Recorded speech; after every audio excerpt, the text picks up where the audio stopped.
2021 आपण एक्झरसाइज मधला partnership final अकाउंटच्या exercise मधला 1 नंबर प्रॉब्लेम सोडूया. त्याच्यासाठी अगोदर प्रॉब्लेम आपण केअरफुली वाचून घेऊया. ज्यांच्या ठिकाणाहून आवाज येतोय त्यांनी म्यूट केलं तरी चालेल. अमित भाई and Narendra bhai are in partnership sharing profit and losses equally म्हणजे ते समान नफा-तोटा विभागतात. From the following trial balance and adjustments given below.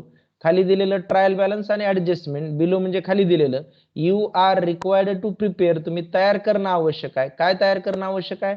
Trading and profit and loss account, trading account आणि profit and loss account for the year ended 31 March 2019.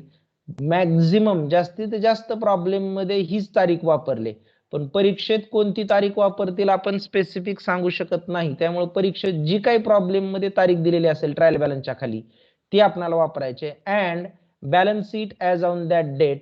मग trial balance दिलंय, आपण एक एक पद वाचून घेऊया. प्लांट अँड मशिनरी, बोलत राहायचं तुम्ही आता, ज्यांच्या ठिकाणावर आवाज येत नाही त्यांनी. हा बिल्डिंग. आता जरी या पदाच्या पाठीमागे फॅक्टरी शब्द असला तरी हे काही पद ट्रेडिंग अकाउंटला जात नसतं. बिल्डिंग म्हणजे ती आपली ऍसेट आहे, त्याच्यामुळे ते पद कुठं जाणार आहे मित्रांनो? ऍसेट साइडला. Sundry debtors purchases, sundry डेटार असेटला purchases कुठं जाणार? ट्रेडिंग अकाउंटच्या डेबिटला. या परचेसेसचा विरोधी पक्ष नेता इकडे आहे का बघून घ्या एकदा. आहे सर. पुढे bad debts, sales return. Sales return काय करायचं? सेल्स मधून वजा करायचं. पुढं 10% गव्हर्नमेंट बॉन्ड. आता इथं हे 10% जे गव्हर्नमेंट बॉन्ड दिले, हे गव्हर्नमेंट बॉन्ड टाकायचं ऍसेटला, पण हे जे 10% दिले त्याच्यावरील व्याजाचा दर दिलाय. आणि हे 10% गव्हर्नमेंट बॉन्ड आपण 40,000 रुपये किमतीला कधी खरेदी केले म्हणतं मित्रांनो? 1 ऑक्टोबर 2018ला. 1 ऑक्टोबर 2018ला. 40,000चं 10% दरानं जर तुम्ही व्याज काढलं तर पूर्ण वर्षाचं व्याज येतं 4,000. पण आपल्याला व्याज काढायचंय ऑक्टोबर, नोव्हेंबर, डिसेंबर, जानेवारी, फेब्रुवारी, मार्च या किती महिन्याचं व्याज काढायचंय? 6 महिन्याचं. मग 10% दरानं वर्षाचं व्याज 4,000, तर 6 महिन्याचं व्याज किती? 2,000. 2,000. 3,000 कसं रे? सांग बरं मला. 2,000 सर. कोण म्हणलं 3,000? बोल ना. शिंदे म्हणला माझ्या माहितीनं. हो सर. हा सांग ना, कसं सांग. आणि हे सगळं आपलं बोलणं रेकॉर्ड होतंय मित्रांनो. उद्या जर तुमच्या नंतरच्या बॅचचे पोरं ऐकायला लागले हे असलं काय बोलत बसायला लागले म्हणले, तर त्यात माझा काही दोष नाही बरं का. आता कारण हा रेकॉर्डेड व्हिडिओ दरवर्षी तेच प्रॉब्लेमचा मी किती वेळा रेकॉर्ड करू? माझ्या बी जागी समजून थोडा विचार करा ना तुम्ही. बरोबर आहे का? अगं इथं 10% गव्हर्नमेंट बॉन्डची ऍडजस्टमेंट उत्पन्न असल्याने प्रॉफिट अँड लॉस अकाउंटच्या क्रेडिट बाजूवर नोंदवा. बरोबर. आणि दुसरा परिणाम, बॅलन्स शीटच्या ऍसेट बाजूवर ते जे गव्हर्नमेंट बॉन्ड तुम्ही टाकणार त्याच्यामध्ये ते व्याज प्लस करायचं. का बरं प्लस करायचं? कारण माझं आता सरकारकडून येणं किती? हे 40,000 रुपये गुंतवलेले आणि 2,000 रुपये 6 महिन्याचं व्याज, असं 40 आणि 2 42,000 रुपये सरकारकडून मला रिसिवेबल आहे, येणं आहे, ती माझी संपत्ती आहे. म्हणून दोन्ही परिणाम कळालेत का मित्रांनो? हो सर. हो, मी दाखवले तिथं स्क्रीनवर सुद्धा, तुम्हाला इथं बघू शकता. पुढं इम्पोर्ट ड्युटी कुठे येतं? ट्रेडिंग अकाउंटच्या डेबिटला. बर. लीगल चार्जेस कुठे येतं? प्रॉफिट अँड लॉस अकाउंटला. प्रॉफिट अँड लॉस अकाउंटच्या डेबिट साइड. मोटिव्ह पॉवर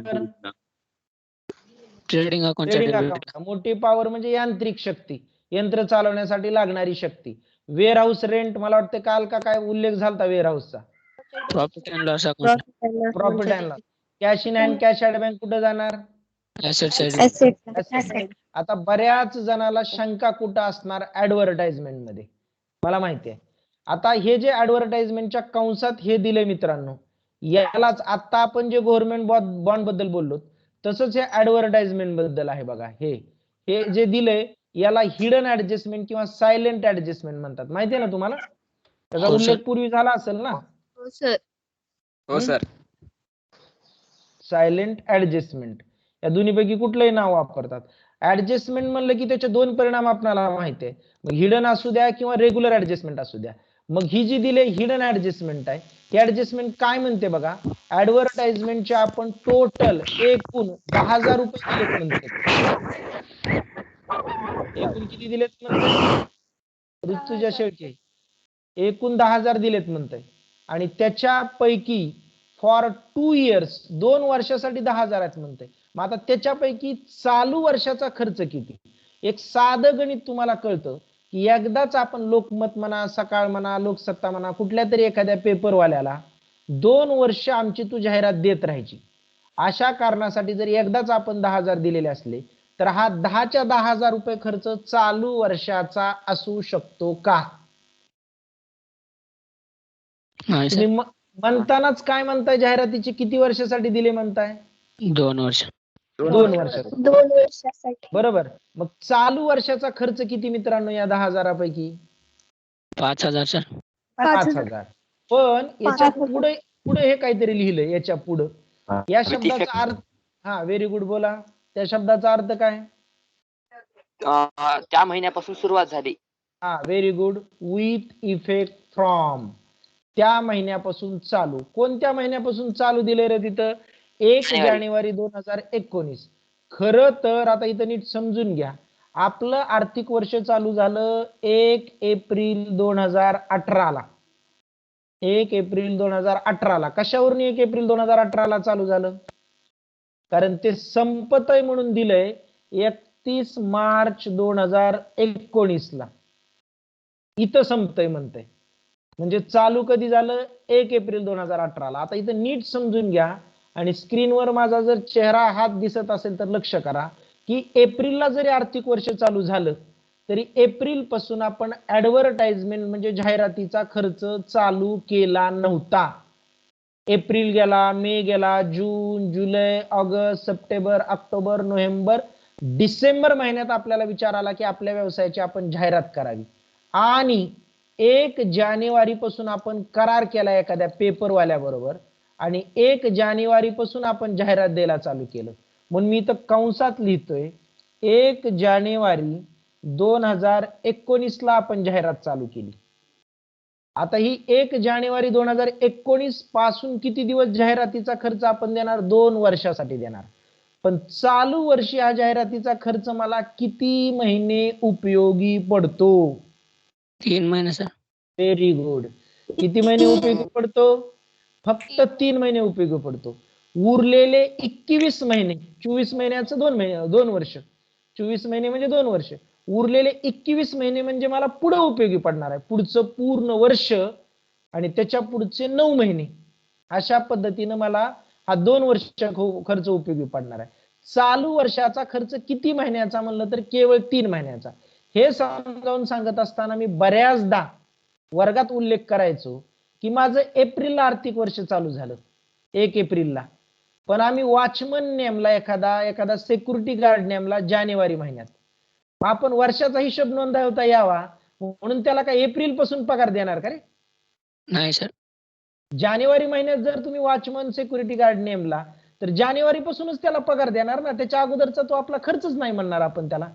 मग जानेवारी महिन्यातून जर पगार आपण द्यायला चालू केलं तर जानेवारी, फेब्रुवारी आणि मार्च एवढ्या 3 महिन्याचाच पगार किती दिवसाचा? तर चालू वर्षाचा. समजतंय का? बोलत चला रे. समजतंय का? हा. आता इथं मी कॅल्क्युलेशन दाखवलंय का बघू आपण. कॅल्क्युलेशन दाखवलंय का? बरं का, इथं ऍडव्हर्टाइजमेंट बघा. ऍडव्हर्टाइजमेंट 10 वर्षासाठी आपण 2 वर्षासाठी आपण 10,000 रुपये दिलेत. म्हणजे एका वर्षाचा जाहिरातीचा खर्च किती रे? 5,000. 5. मग 12 महिन्याला, एका वर्षाला 5,000 म्हणजे 12 महिन्याला 5,000. तर 3 महिन्याचा जाहिरातीचा खर्च किती? मग 3 महिन्याचा जाहिरातीचा खर्च किती यायला मित्रांनो? 1250. महत्वाची गोष्ट आहे, 1250 हा चालू वर्षाच्या 3 महिन्याचा खर्च आहे. जानेवारी, फेब्रुवारी, मार्च. चालू वर्षाच्या 3 महिन्याचा खर्च फक्त 1250 आहे. तेवढाच आउटरला आला पाहिजे. आणि जो आगाऊ दिलेला खर्च आहे ज्याला की आपण प्रीपेड म्हणतो, पेड इन ऍडव्हान्स म्हणतो, तो कुठे जायला पाहिजे? Asset side. बऱ्याच जणांना कळालं का नाही की म्हणून आपण रिपीट करू एका मिनिटासाठी की जाहिरातीचा खर्च 10,000 रुपये 2 वर्षाकरिता दिलाय. 2 वर्षाकरिता दिलाय म्हणजे एका वर्षाचा खर्च केवळ 5,000 रुपये.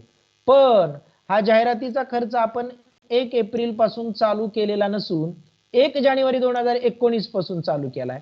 मग 1 जानेवारी 2019 पासून चालू वर्षाचे 3 महिने केवळ जानेवारी, फेब्रुवारी, मार्च. मग 10,000 रुपये 2 वर्षाला, तर एका वर्षाला 5,000 रुपये. मग एका वर्षाला 5,000 रुपये म्हणजे 12 महिन्याला 5,000.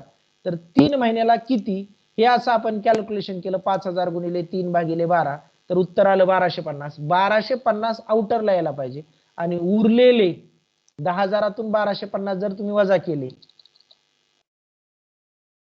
8,750. 8,750 म्हणजे आगाऊ केलेला खर्च. त्याला प्रीपेड म्हणायचं किंवा पेड इन ऍडव्हान्स म्हणायचं. तो कुठं दाखवायचा मित्रांनो बोला. ऍसेट साइडला. किती जणाला हे कळालंय ते बी मला सांगा. किती जणाला कळालंय हे? मुद्दाम असं कंसात देतात. बोलत चला, बोलत चला. कळालंय नाही कळालंय आता हे सगळं रेकॉर्डिंग होत राहणार, वेळ जात राहणार तुम्ही जर शांत बसले तर.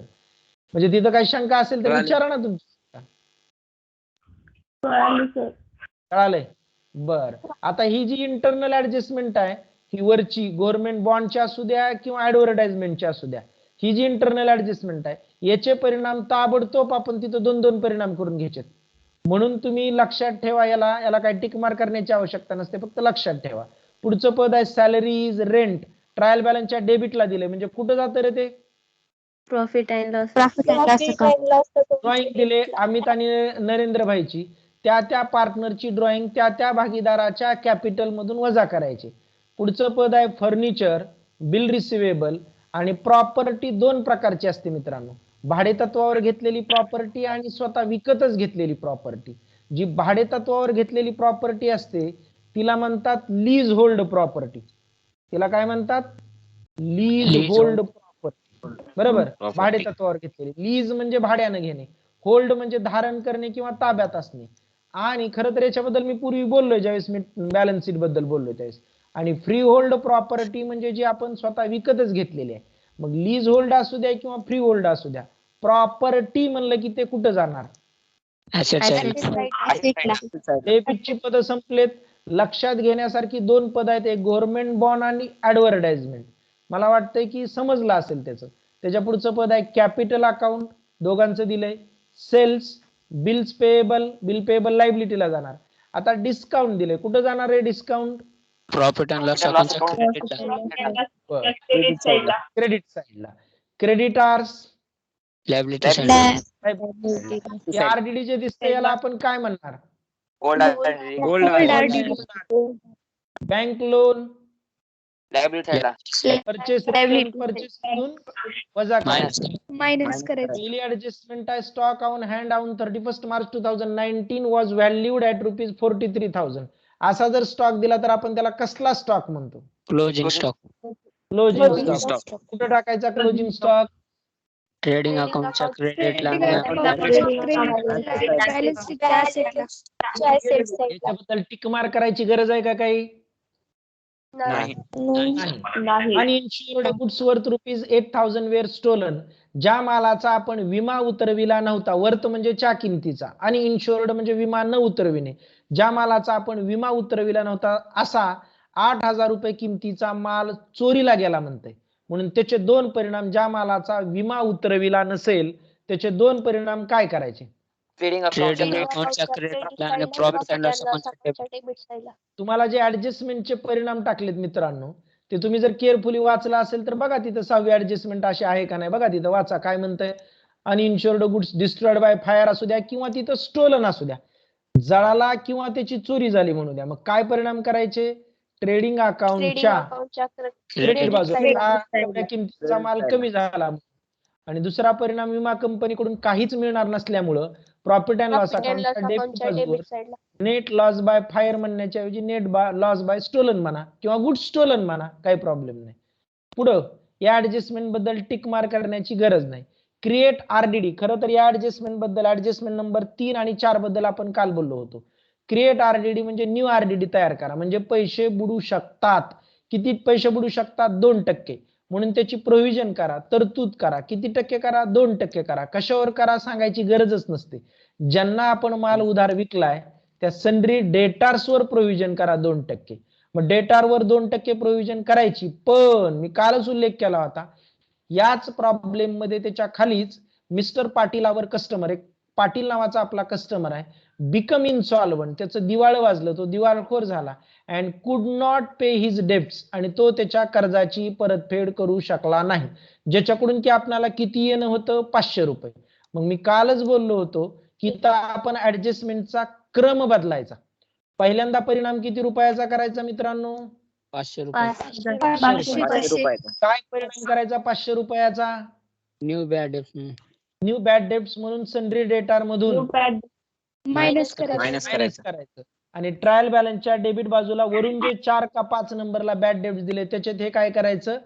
प्लस करायचं. आणि मग उरलेल्या डेटारवर किती टक्के काढणार? 2%. ते सुद्धा डेटार मधून तू काय करायचं? वजा वजा करायचं. आणि मग ते सुद्धा या दोन्हीच्या बेरजेमध्ये अधिक करायचं. आणि या तिन्हीच्या बेरजेतून खालून 3 नंबरला क्रेडिट बाजूला जे ओल्ड आरडीडी दिलंय ते वजा करायचं. वजा करताना तुलना करायची. मग ऍडजस्टमेंट नंबर 3 आणि 4 साठी तुम्ही कशा कशाला टिक मार्क करणार सांगा मला? सन्ड्री आणि आरडीडी. खरं तर या पदांना 2-2 टिक मार्क करू शकता. या पदांना तुम्ही 2-2 कशामुळे रे? 2 ऍडजस्टमेंट. 2 ऍडजस्टमेंट आहेत. पुढं आउटस्टँडिंग एक्सपेन्सेस, रेंट द्यायचं राहिले, सॅलरीज द्यायचं राहिले. मग रेंटला एक टिक मार्क केलं का तुम्ही? हो सर. सॅलरीजला टिक मार्क केलं का? हो सर. याचे परिणाम काय काय करणार? पटकन बोला. रेंट मध्ये 800 रुपये अधिक करायचं आणि सॅलरी मध्ये अधिक करून सॅलरी लायबिलिटी सुद्धा 300 अधिक करायचं आणि देणं आहे म्हणून कुठं टाकायचं? Depreciate factory building. इथं तुम्हाला डेप्रिशिएशन सांगितलेलं असलं तरी डेप्रिशिएशन आयतं दिलंय, कॅल्क्युलेट करत बसायची गरज नाही. मग आयतं किती दिलंय? 2500 आणि 1800. डेप्रिशिएशन काय करायचं? संबंधित संपत्तीतून आणि फॅक्टरी बिल्डिंग आणि फर्निचरला तुम्ही टिक मार्क केलंय का? हो सर. मग चला आपल्याला प्रॉब्लेम सोडवायचा. प्रॉब्लेम सोडवण्यासाठी तुम्ही पटापट मदत करा मला. सगळ्यात पहिलं पद काय सांगा मला? Plant and machine. त्याला टिक मार्क आहे का प्लांट अँड मशिनरीला? नाही. बॅलन्स शीटच्या असेटला सरळ आउटरला जाऊ द्या. रक्कम सांगा. 2,80,000. 2,80,000.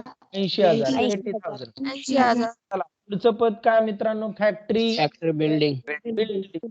कुठं लिहू फॅक्टरी बिल्डिंग? फॅक्टरी म्हणल्यामुळं ते ट्रेडिंग अकाउंटला जाऊ द्यायचं नाही. ऍसेटला. हा, किती रक्कम फॅक्टरी बिल्डिंगची? 75,000. पुढचं पद आहे सन्ड्री डेटार.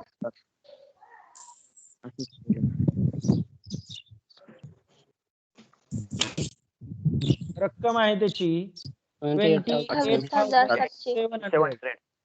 इनरला का लिहिले ते पद आपण? कारण बिल्डिंग वर डेप्रिशिएशनची ऍडजस्टमेंट आहे आणि सन्ड्री डेटार्स वर बॅड डेब्ट्स आणि आरडीडी ची ऍडजस्टमेंट. पुढचं पद आहे परचेसेस.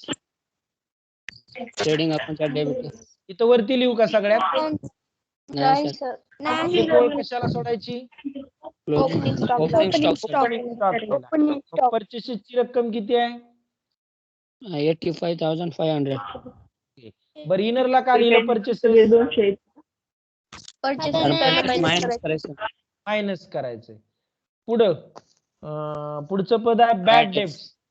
ते प्रॉफिट अँड लॉस अकाउंटच्या डेबिटला त्याला आपण काय म्हणतो रे? ओल्ड बॅड बघा. Old bad debts. रक्कम सांगा त्याची किती आहे ते? 500. पुढचं पद आहे सेल्स रिटर्न 2,200 रुपये. हे ट्रेडिंग अकाउंटच्या क्रेडिटला टाकताना, ताई हो शांत बसा की, ट्रेडिंग अकाउंटच्या क्रेडिटला टाकताना वरती एक ओळ जागा सोडली आपण. कशासाठी? Sales Sales. लिहिण्यासाठी. सेल्सला पुढचं पद आहे 10% गव्हर्नमेंट बॉन्ड. याच्यावर कसली ऍडजस्टमेंट आहे म्हणतो आपण? हिडन ऍडजस्टमेंट आहे. हिडन म्हणून याचा परिणाम ताबडतोब करून घ्यायचा. गव्हर्नमेंट बॉन्ड कळालाय का याचा परिणाम सगळ्यांना?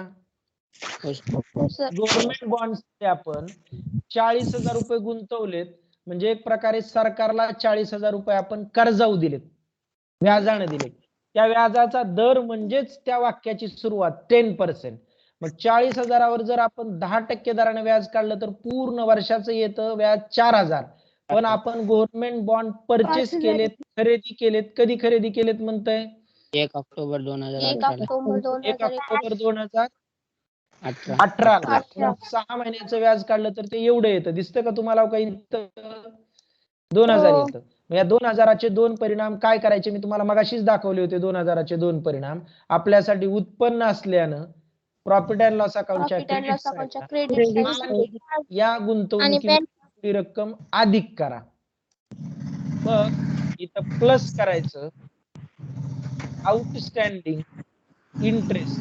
आता तुम्ही आउटस्टँडिंग शब्द वापरलाय, ते व्याज आपल्याला मिळालेलं नाही म्हणजेच आउटस्टँडिंग आहे. हे 2,000 किती झाली बेरीज दोन्हीची? 42,000. 42,000. आपल्याला 42,000 रुपये येण आहे. आपल्याला सरकारकडून 42,000 रुपये येण आहे बरं का. तिथं अशी डबल लाईन टाकायची, त्या 42 आणि 2 42च्या तिथं अशी डबल लाईन टाकायची. चला पुढे काय म्हणतंय? हे 2,000 रुपये अजून मिळालेले नाहीत आपल्याला, म्हणून आपण याच्यात अधिक केलं, ऍसेटला दाखवलं.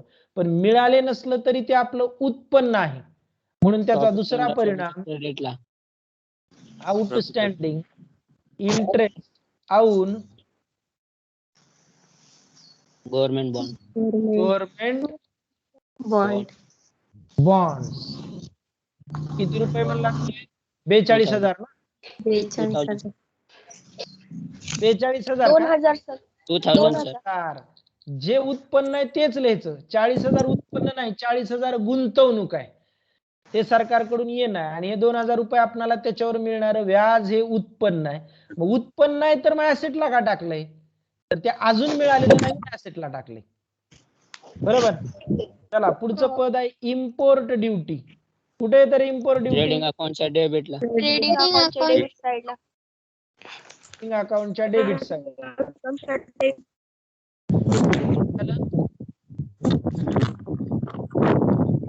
बोला. रक्कम सांगा इम्पोर्ट ड्युटीची.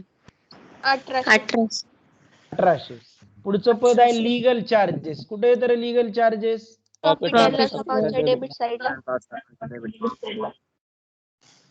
रक्कम सांगा त्याची. 2,000. बोला. पुढचं पद आहे मोटिव्ह पॉवर. पॉवर. मी लगेच इकडे ट्रेडिंग अकाउंटला गेलो, लक्षात येते का तुमच्या? हो. Motive power. ती रक्कम 12,000. मोटिव्ह पॉवर म्हणजे यंत्र चालवण्यासाठी आवश्यक असणारी शक्ती, यांत्रिक शक्ती म्हणतात त्याला. म्हणून ते टाकलं आपण ट्रेडिंग अकाउंटच्या डेबिट साईडला. पुढं वेअर हाऊस रेंट. कुठे जातं रे warehouse? Profit and loss अकाउंटच्या प्रॉफिट अँड डेबिट. लॉस अकाउंटच्या डेबिट साईडला. वेअर हाऊस म्हणजे माल साठवण्याची जागा. गोडाऊन. रक्कम सांगा वेअर हाऊस रेंटची. 1,800. 1800. त्याच्या पुढचं पद आहे cash in hand. Cash in hand. किती आहे कॅश इन हँड? 20,000. 20,000. 20,000. त्याच्या पुढचं पद आहे कॅश ॲट बँक. त्याची रक्कम आहे 70,000. करेक्ट सांगा बरं का, चुकीला जाऊन ही रक्कम. पुढचं पद आहे ऍडव्हर्टाइजमेंट. काही जणाला ऍडव्हर्टाइजमेंट अजून समजलंय का नाही मला शंकाच आहे बरं का. ऍडव्हर्टाइजमेंट.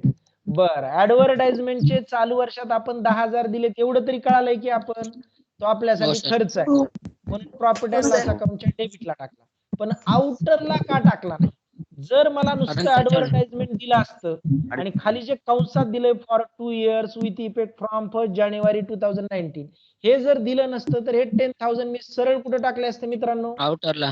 आउटरला. पण त्याच्याबद्दल आपल्याला खाली माहिती दिली की हे ऍडव्हर्टाइजमेंटचे तुम्ही एकदाच 10,000 रुपये एखाद्या सकाळ म्हणा, लोकमत म्हणा, लोकसत्ता एखाद्या पेपरला दिले की एकदाच 10,000 दिले आणि आमची तुम्ही 2 वर्षासाठी जाहिरात देत राहा. मग आपण trading account, profit and loss account एका वर्षासाठीच तयार करतो, कारण त्या पर्टिक्युलर त्या स्पेसिफिक वर्षामध्ये नफा झाला का तोटा झाला हे समजण्यासाठी त्या वर्षाचंच ट्रेडिंग अकाउंट आणि त्या वर्षाचंच प्रॉफिट अँड लॉस अकाउंट तयार करतो. आणि ट्रेडिंग अकाउंट आणि प्रॉफिट अँड लॉस अकाउंट त्या वर्षाचंच तयार करताना केवळ त्या वर्षाशी संबंधित असणारा खर्चच आपण आउटरला घेतो, आउटरला विचारात घेतला जातो, आउटरला घेतला जातो. मग आपण सगळ्याच्या सगळा 10,000 खर्च जर आउटरला दाखवला तर आपला खर्च कारण नसताना जास्तीचा दाखवला जाईल, बरोबर, आणि त्याच्यामुळे आपला नफा कमी दिसेल. 10च्या 10,000 रुपये खर्च चालू वर्षाशी संबंधित आहे का बोला मित्रांनो? नाही. 2 वर्षासाठी दिलेला खर्च आहे. मग या 2 वर्षासाठी दिलाय म्हणजे एका वर्षाचा खर्च किती? 5,000 रुपये. त्यातून हा जाहिरातीचा खर्च चालू केला तुम्ही 1 एप्रिल मध्ये नाही, 1 जानेवारी मध्ये, म्हणजे चालू वर्षाचा खर्च केवळ 3 महिन्याचा. म्हणून मी तुम्हाला समजावून सांगताना म्हणलो की आपण टोटल 24 महिन्याचा ऍडव्हर्टाइजमेंटचा खर्च दिलाय, त्यातला चालू वर्षाचा केवळ खर्च 3च महिन्याचा, उरलेले 21 महिन्याचा खर्च हा प्रीपेड आहे, पेड इन ऍडव्हान्स आहे. म्हणून तुम्हाला जर हे कॅल्क्युलेशन कळालं असेल की 2 वर्षाला 10,000 तर एका वर्षाला 5,000, म्हणजे एका वर्षाला म्हणजे 12 महिन्याला 5,000, तर 3 महिन्याला किती? तर 3 महिन्याला आपण काढलं 1250. पोरं परीक्षेत चूक काय करतात, काही काही जणांना कॅल्क्युलेशन कळतं पण पोरं परीक्षेत चूक काय करतात, पटकन 1250 काढून ठेवतात पटकन, आणि हे काढलेले 1250च आउटरला लिहा सर. आउटरला लिहायला पाहिजे पण पोरं 1250च वजा करून ठेवतात. ऍक्च्युली 1250 आउटरला येण्यासाठी ऍडव्हर्टाइजमेंट मधून किती वजा करावं लागतील? 8,750. व्हेरी गुड, हे कळालं पाहिजे. 8,750 का वजा करायचे मित्रांनो? कारण ते प्रीपेड आहेत.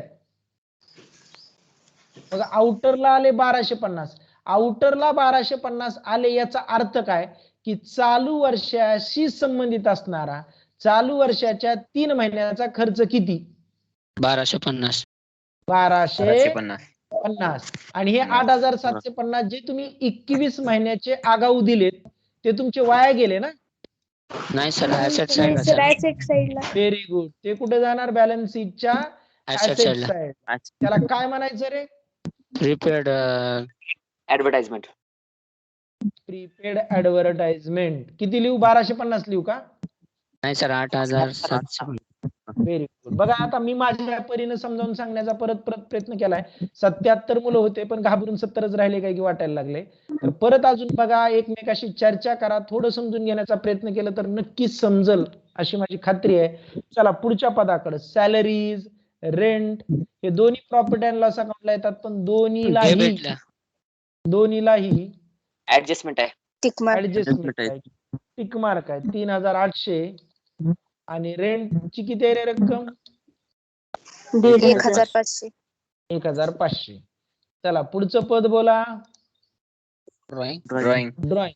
ड्रॉइंग काय करायची? त्या भागीदाराच्या कॅपिटल मधून मायनस करायची.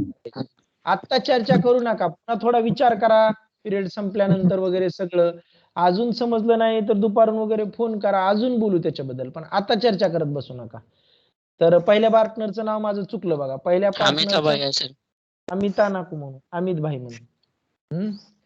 त्याचं कॅपिटल लिहायला इथं जागा सोडली, मग त्याची ड्रॉइंग आपण इथून मायनस करू. मायनस ड्रॉइंग किती आहे? ड्रॉइंग त्याची 2,400. दुसऱ्या पार्टनरचं नाव काय? नरेंद्र भाई. नरेंद्र भाई म्हण रे. नाव कशी वापरलेत बघितलं नाहीस का तू? त्यांनी म्हणजे आम्ही शहाणी किंवा नरेंद्र मोदींनी जर पुस्तक वाचलं तर आपण त्यांची नावं टाकली म्हणून त्यांनी खुश व्हावे म्हणून नावं टाकलेत का काय? किती रुपये? 3,200. चला पुढचं पद काय रे मित्रांनो? फर्निचर. फर्निचरवर ऍडजस्टमेंट आहे का? आहे सर. आहे सर. आहे. इनरला 1,50,000 95,800. 95,800. 800. पुढचं पद आहे बिल रिसिवेबल. ऍसेटलाच पण आउटरला 30,700. आणि शेवटचं पद आहे फ्रीहोल्ड प्रॉपर्टी, म्हणजे स्वमालकीची प्रॉपर्टी, स्वतः विकत घेतलेली प्रॉपर्टी. त्याची रक्कम आहे 41,000. 41,000. काय अडचण आहे कुणाला पद टाकण्यामध्ये? डेबिटची पद डेबिटला किंवा बॅलन्स शीटच्या ऍसेटला. बघा अपवाद आहे, एक सेल्स रिटर्नचा आणि दुसरा ड्रॉइंगचा. बरोबर. आता चला क्रेडिटची पद टाकायला. क्रेडिटचं सगळ्यात पहिलं पद आहे कॅपिटल. आपण नाव ऑलरेडी टाकलेत, फक्त त्या नावाच्या समोर कॅपिटल टाकायचं. अमित भाईच्या समोर टाकलं 3,50,000 आणि नरेंद्र भाईच्या समोर टाकलं 3,00,000. ओके. पुढचं पद आहे, बरं लगेच वजाबाकी करून ठेवायची का यांच्या? हो सर. 3,50,000तून 2,40,000 गेले. ही वजाबाकी मी आउटरला का नेली नाही रे? नेट प्रॉफिट किंवा लॉस. नेट प्रॉफिट का नेट लॉस लिहायचं त्याच्यात. हा. पुढं सेल्स. सेल्स कुठे येतं रे? ट्रेडिंग सेल्सची अमाऊंट आहे 1,80,000 आणि याच्यातून लगेच हे सेल्स रिटर्न वजा करायचं. केलं का वजा कुणी? 1,77,800. पुढचं पद काय? Bills payable. बिल्स पेएबल कुठे येतं? लायबिलिटी साइडला. ते बिल्स पेएबल. रक्कम सांगा बिल्स पेएबलची. 8,500. पुढचं पद बोला. डिस्काउंट. डिस्काउंट बोला. डेबिटला दिले का क्रेडिटला दिले? क्रेडिटला. डिस्काउंट 1,000 किती आहे म्हणलात? 200. पुढचं पद आहे क्रेडिटर. क्रेडिटार्स. क्रेडिटार्स कुठे जाते? लायबिलिटीला. क्रेडिटार्स. रक्कम सांगा. 38,500. 38,500. पुढचं पद आहे आरडीडी, ज्याला की आपण ओल्ड मायनस ओल्ड आरडीडी. त्याची रक्कम आहे 2,700. पुढचं पद आहे बँक लोन. Bank loan. कुठे जाते बँक लोन? लायबिलिटी साइडला.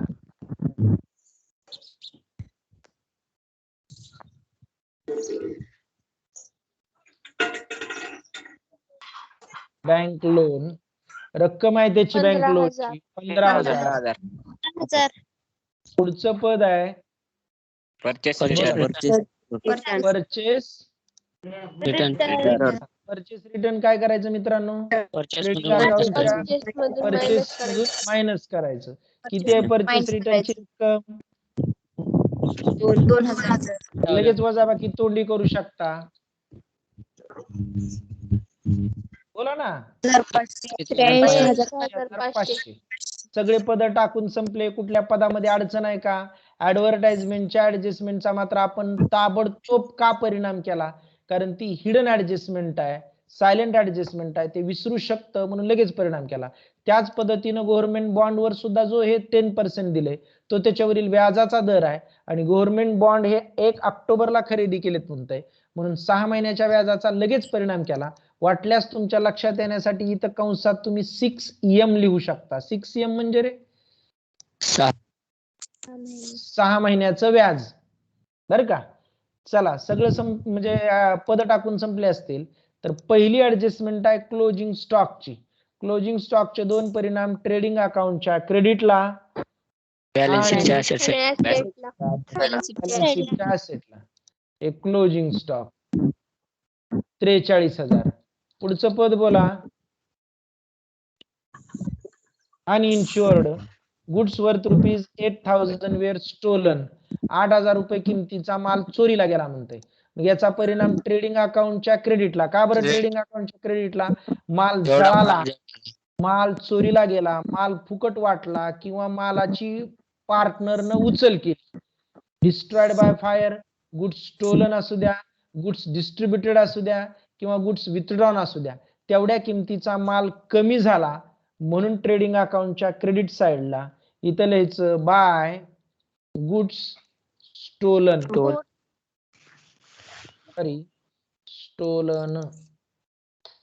किती रुपये किंमत दिली त्याची? केवढ्याचा चोरीला झाला म्हणतोय? 8,000चा. पण हा माल अनइन्शुअर्ड होता. अनइन्शुअर्ड होता म्हणजे याचा विमा उतरविला नव्हता, त्याच्यामुळे विमा कंपनीकडून आपल्याला काहीच मिळणार नाही.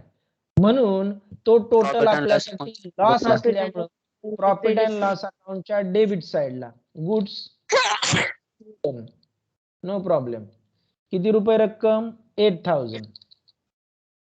चला पुढची ऍडजस्टमेंट आहे क्रिएट आरडीडी. काढायचं का लगेच आरडीडी? हो सर. हो हा, सर. सर. पवार लक्ष नाही तुझं. नाही सर. इथं ऍडजस्टमेंटचा क्रम बदलायचा म्हणलो मी. सर क्रम बदलायचा. सनरी डेटार 28,700 मधून अगोदर ऍडजस्टमेंट नंबर 4 चे 500 रुपये वजा करायचे आणि मगच उरलेल्या 28,200 वर 2% काढायचं.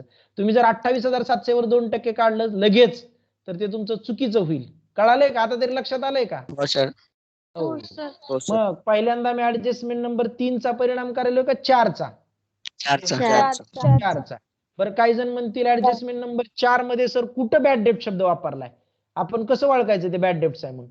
तर आपल्या कस्टमर कडून जो इन्सॉल्वंट झालाय त्याच्याकडून पैसे वसूल होऊ शकत नाहीत म्हणजेच बुडतात, आणि बुडतात म्हणजेच त्याला आपण काय म्हणतो? Bad bad. अगोदर बॅड डेटचा परिणाम करायचा. मग आता मी तुम्हाला इथं दाखवल्याप्रमाणे 28,700 तून 500 रुपये वजा केले, किती उरले? 28,200. 28,200 मी इनरला लिहितोय. का बरं इनरला लिहितोय? कारण अजून त्याच्यावर 2% आरडीडी सांगितले. अजून त्याच्यावर 2% आरडीडी सांगितलेले आहे. म्हणून ते 2% कॅल्क्युलेट करण्यासाठी 500 हा बर काढले तुम्ही 2%? हो सर. हो. तरी मी इथं तुम्हाला सगळ्यांना इथं दाखवले का इथं 28,000 गुणिले 2 भागिले 100 अशा पद्धतीने कॅल्क्युलेशन केलं तर ते 564. बर एक मिनिट, हे 500 रुपये इथून वजा केल्यानंतर याचा दुसरा परिणाम राहिला ना मित्रांनो, इथून वजा करायचे आणि बॅड डेट्स मध्ये आधी करायचं. बॅड डेट्स मध्ये प्लस करायचे, plus new bad debts. Bad debts. पूर्वीचे 500 आणि आत्ताचे 500 बेरीज किती झाली? 1000. 1,000 रुपये बेरीज झाली. बरोबर का? हो सर. बर.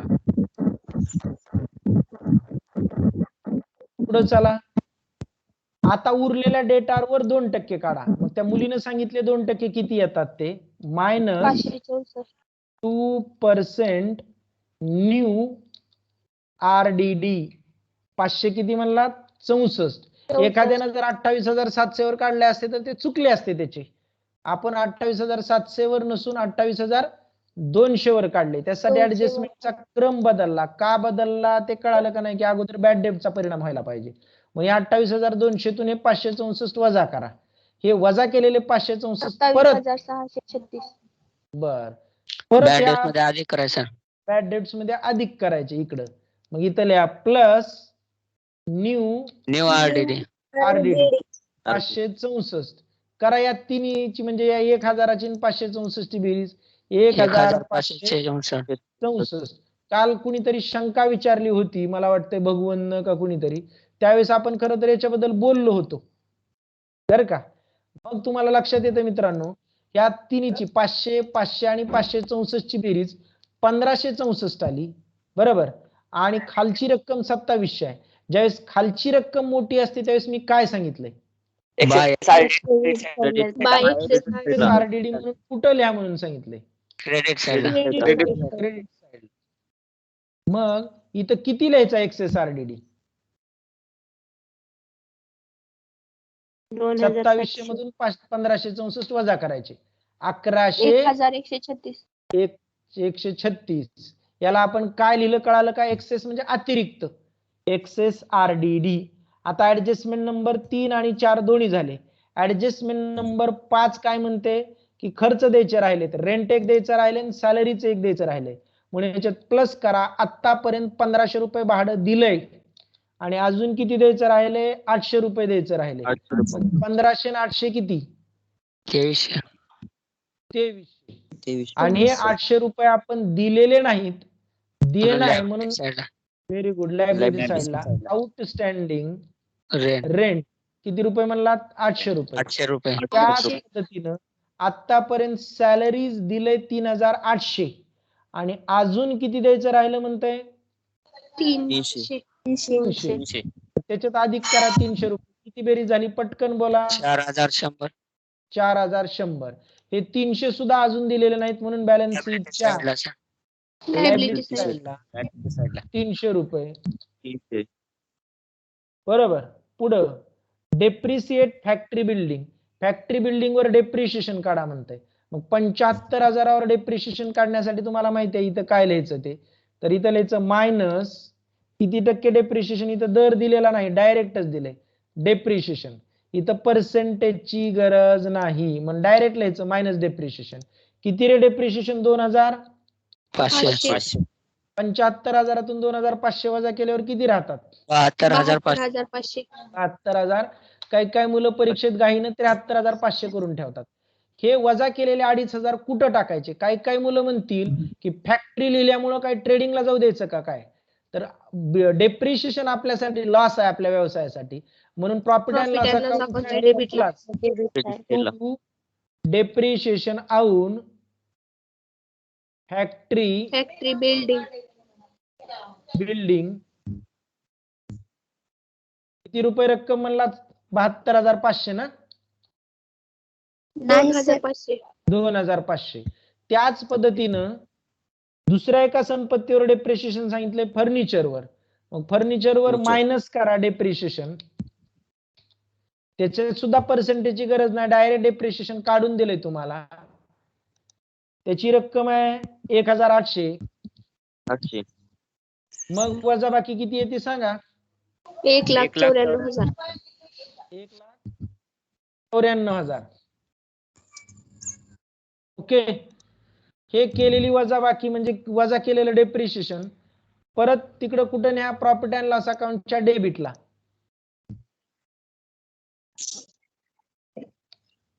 आऊन फर्निचर किती रे डेप्रिशिएशन, 1,800. सगळे पद सगळ्या ऍडजस्टमेंट संपल्यानंतर बेरजाव जावाक्या करा. डेबिटची बेरीज आली 2,00,000 क्रेडिटची बेरीज आली 2,28,800 आणि डेबिटची आली 97,300. क्रेडिटची बेरीज जास्त आहे म्हणजे उत्पन्न जास्त आहे, म्हणून येणाऱ्या 1,31,500 रुपये फरकाला आपण काय म्हणतो, ग्रॉस प्रॉफिट. Gross profit. तो कुठं लिहायचा, ज्या बाजूची बेरीज कमी आहे त्या त्या बाजू. बरोबर.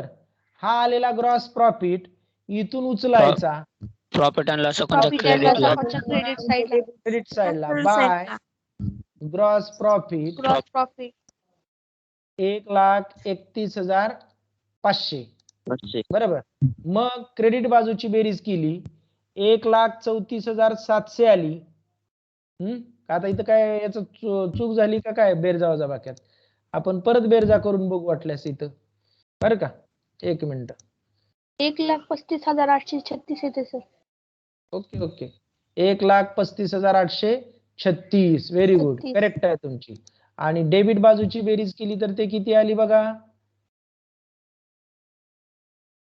माझ्या बेरजा चुकायचं कारण नाही, पण एखादे सिलेक्ट करायला काय चुकलं तर, कारण इथं मी एक्सेलच्या मदतीनं करतोय, तर 23,750 फरक आला 1,12,086 रुपये. म्हणजे इथं देखील क्रेडिटची बेरीज जास्त आहे आणि डेबिटची बेरीज कमी आहे, उत्पन्न जास्त आहे आणि खर्च कमी आहे. हे जे 1,12,086 रुपये आलं याचं डिस्ट्रीब्युशन करण्यासाठी काय केलं आपण, इथं नफा तोटा विभागणीचं प्रमाण कसं सांगितलंय, इक्वली म्हणजे समान. इक्वल सांगितलं. हा, मग सरळ काय करा, 1,12,086 रुपयाला 2 न भागायचं किती आलं, 56,043 रुपये. 56,043. मग इथं लिहायचं to net profit transferred Third. हा टू कॅपिटल अकाउंट अकाउंट आणि कंसात असं काहीतरी लिहायचं. काय लिहायचं असं? 1:1. 1:1 का बरं लिहायचं? समान कारण एक प्रमाणात समान समान आहेत म्हणून. मग पहिल्या पार्टनरचं नाव अमित भाई, दुसऱ्या पार्टनरचं नाव नरेंद्रभाई. नरेंद्रभाई. नरेंद्रभाई. टोटल प्रॉफिट झालाय 1,12,086 रुपये. कन्फर्म करूनच रकमा लिहा. त्यातला नरेंद्र भाईला किती दिलंय, अमित भाईला किती दिलंय? 56,043 56,043. आणि नरेंद्र भाईला सुद्धा 56,043. हे असं लिहिलेलं कळालं का सगळ्यांना? हो सर. आणि हा प्रॉफिट परत ज्या त्या भागीदाराच्या कॅपिटल मध्ये प्लस करा. प्लस नेट प्रॉफिट 56,043 त्याची टोटल आउटरला येऊ द्या. त्याच पद्धतीनं प्लस नेट प्रॉफिट. उशीर व्हायला म्हणून मी पटपट बोलायलो बरं का. अजून तुमचे डाऊट असतील तर बिलकुल आपण डाऊट घेऊ. उद्याला कोणता प्रॉब्लेम सोडवायचा ठरवा, नसेल तर उद्याला तुमचे डाऊट घेऊ. आज हा या प्रॉब्लेमचा जो व्हिडिओ झालाय तो आपण डाउनलोड करून अपलोड करू परत युट्यूबवर, बरं का. हो सर.